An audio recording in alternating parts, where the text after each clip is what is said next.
Welcome back to Harvest Acre Homestead. I'm going to give you guys just a quick little tour of our garden at the end of June. And disclaimer, we got kind of behind on the weeds when we went on a week-long vacation. So just bear with me and ignore the weeds because a lot of stuff is still growing and thriving. So we're just trying to catch up one day at a time, but it, rained forever and then it was 100 degrees. So just bear with me. All right, come on in and I'm going to show y'all what we're growing. Okay, so first of all, I have climbing roses on the sides of this archway here, and they literally just today are getting attacked by these nasty beetles, but I don't know, we don't spray, so it is what it is, but they have brought me a lot of joy so far, so we'll see if they can survive the beetles or not. All right, so right here is a ton of calendula. As you can see, it's just started with a tiny patch right about here, and it just keeps on spreading over the path and everything, and I've pulled up plenty, but we harvest that and dry it almost every day. The boys help me do that, and we are gonna make a lot of salves with that to use for ourselves, also possibly sell, but calendula is great for any type of ouchie. And then back over here we have potatoes all the way down to the end. What do we have, like 62, I think, we're a couple volunteers, like 62, 64 potato plants going in here. Right here we have a ton of beets. The beets are about to be pulled hopefully this evening if it does not rain. And then we have a few rows of beets, and then we had spinach, but the spinach has bolted. Can you see the spinach? Can you see through? So the spinach is bolted. See, it's going to seed. I could save the seeds. I usually don't. You don't need to get a close-up of the plant like that. And then there's lettuce in here. Lots of lettuce. And I think that's it that we had in here. Yeah, and so we're gonna the lettuce that's bolted is going to the chickens. The beets are gonna be harvested, and then we're actually gonna plant our popcorn here in the next couple of days. So the boys are excited about that, about growing some popcorn for the first time. All right.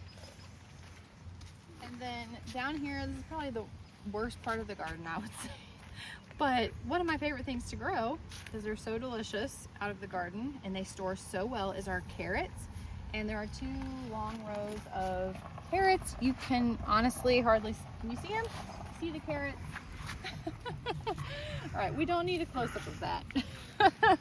But anyway, those are tough to thin out depending on the moisture level of the soil. So it has been really difficult for me to weed the carrots and thin them out, because you're waiting for them for near like 2 weeks, for them to germinate, and at that point the weeds are starting to grow up, and then you just feel behind on the carrots. The carrots take a very long time to germinate. Sometimes they can take like 21 days, so it's a tough one. And then I've got some tomatoes here. These were extras because we had to save them from the greenhouse. We gave away a lot, we sold a lot, we planted a lot ourselves, and then we just had extras, and I couldn't bear to just let them die. So anyway, and then there's purple pole beans here that are on both sides of this trellis, and we need to get the tiller in between here, which is good. Like, we can fit the tiller in between here, so the weeds aren't bothering these plants, I don't think. And then over here, oh, the first one bloomed right here.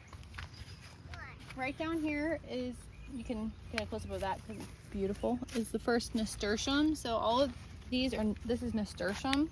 It is edible, an edible flower, and it's kind of spicy, but you can eat it if you want, Sage, but it's a little bit spicy. But it's good, you know, it's good to put on top of salads and whatnot. And it's also just pretty. And I love the leaves. And then here's, just be aware, it's a little bit spicy. Here's some red, purple cabbages.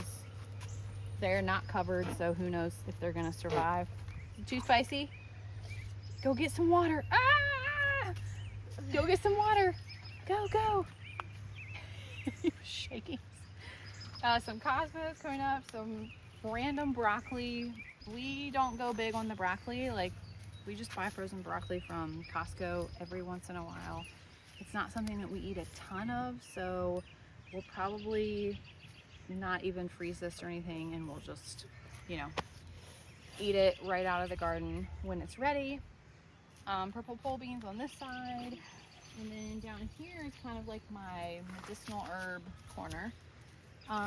Right here, falling over, but there's a lot of little German chamomile plants coming up here, which I'm glad, because the flood, it flooded right through here, and I thought it washed all of them away. So there's several little ones coming up.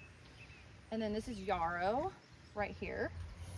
This is echinacea. Some people know it as coneflower, but the proper name for it is, this is echinacea, and it is medicinal as well. We will dry that and turn it into a tincture that you can take when you are under the weather.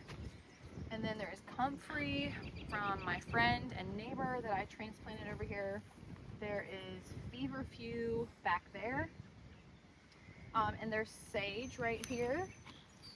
Of course, we have to grow some sage, because that is our youngest name. And then over here is just a little bit of snap peas for snacking. And is that what you were just doing?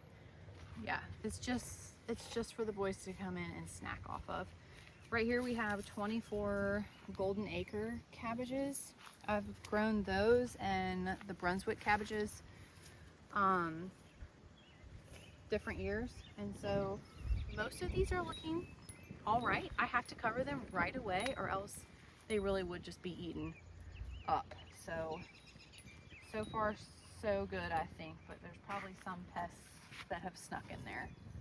And then here we have just a massive patch of apple mint. Massive. It just keeps spreading. We keep pulling, we keep pushing it away.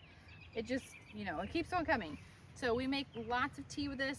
I dry it for tea in the winter, but we also do like a cold iced mint tea that I will freeze or you know, drink fresh during the summer. Back in there you can see, oh good. It's a fat one. That is a fat one. There's a blueberry plant back in there. Surviving and thriving, actually. There's probably 50 blueberries on that plant. There was another one. We did not actually plant those. There was another one, and it's pretty much dead, I believe. So probably the last year for the blueberry plant. All right. Right here was our garlic. We have harvested all of the soft neck. The hard neck is what's left. I think there's about 120 cloves supposedly, but we haven't counted yet. So I have the soft neck curing, the hard neck will cure. All right, over here we have sweet corn. And who's the sweet corn for? That's Sage's favorite. That and watermelon. So we always grow sweet corn for Sage. I have not had good luck with freezing the variety that we have grown before. I did switch varieties and I cannot remember the name of it. But I did do like Ashworth sweet corn. I don't know if we just weren't picking it at the right time or what, but it was just kind of too tough. And here we have tons of butternut squash plants.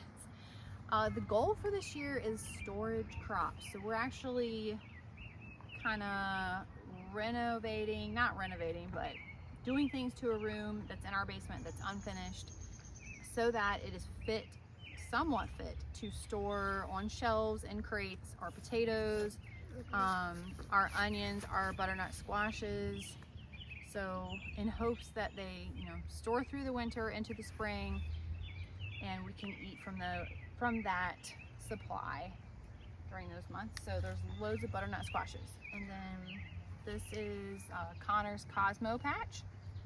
So there's 2 varieties of cosmos, and it appears that like only one of this variety is surviving in there. I don't know.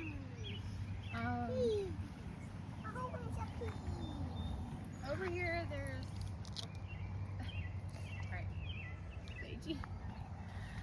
Over here there's lots of flowers and lots of weeds. So again, another thing where I just sprinkled flower seeds and it felt nearly impossible to weed through, because I'm not like a things in neat rows. Yes. I'm not a things in neat rows person. Like obviously you can see that like things are just this way and that way and here and there, because I just think it looks more beautiful that way, like more aesthetically pleasing than just in the neat rows. But it makes it very hard to weed. And I love to throw flowers everywhere, for pollinators, and it just looks beautiful in the garden. So here's some zinnias coming up. There's cosmos in there. There's other things I planted, but the weeds probably choked them out, to be honest. We have some watermelon plants down here. I think there's 3 different ones here, and then there's 2 over here. More butternut squash, and it is vining into the corn, which is exactly what I planned for it to do. And we were gonna do a 3 sisters type situation, so like corn and then the squash vining through and the pole beans climbing up. I don't think I'm gonna do that because I just have a really good trellis over there, and I know it puts, you should research this, because each one puts different nutrients into the soil that the other needs. And maybe we'll try it next year with the pole beans up the corn. I don't know.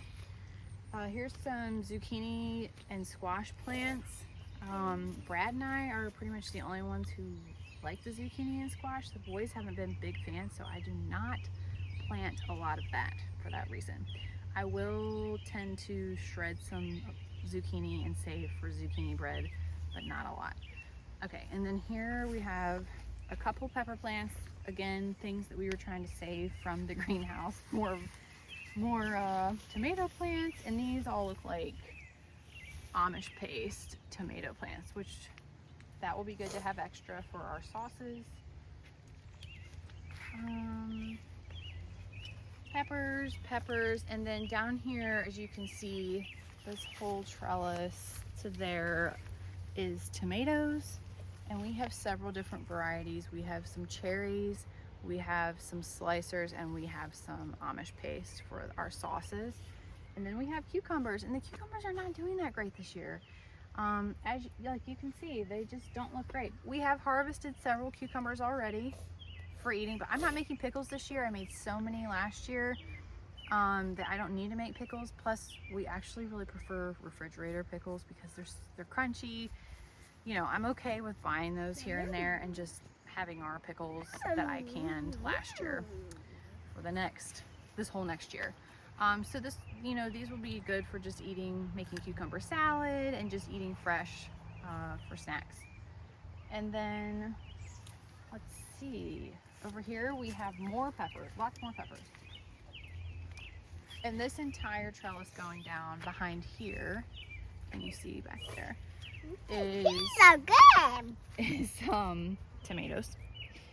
And then back here is a ton of pepper plants. 1, 2, 3, 4, 5. I think like 11 or 12 down here. And here's banana peppers. These are getting ready. They are ready. And we did a lot of banana pepper plants and bell pepper plants. I think there might be like 1 jalapeno. But the banana peppers, if you have not done pickled banana peppers, they're so good. They're amazing on tacos, pizzas, whatever.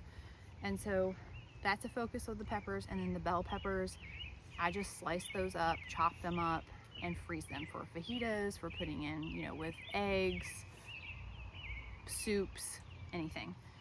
So 3 Rivers Homestead loves to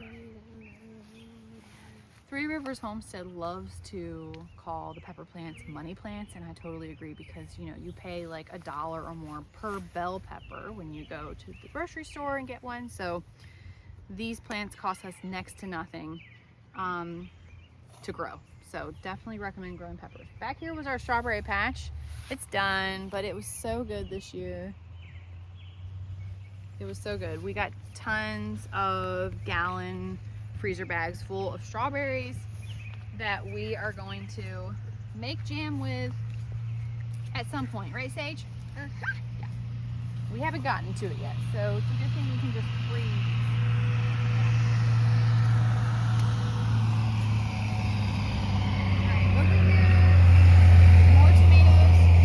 More tomatoes over here. And then there's some bush beans I threw in here in this empty corner over here. And there's a salvia plant back there in the corner. There's lots of marigolds mixed in with the weeds. Some more pepper plants back here. And then, like I said, squash and zucchini.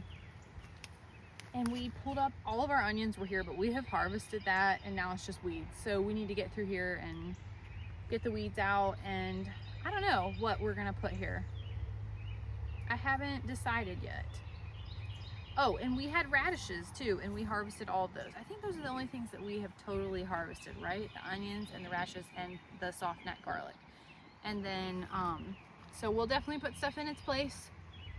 To just keep on growing. We grew stuff all the way through into January, last gardening season. So obviously I would love to have like a high tunnel situation and grow food all year long, but that is not possible right now. So we are happy with what we can do, and it's good to have a rest too for a few months. So anyway, thank you all for following along, and I'm not a master gardener by any means, but this is like our 9th year doing our own garden, and it has grown immensely, and our knowledge has grown as well, and we just really enjoy it. That was not a good And the boys love to do the garden, so that brings me a lot of joy too.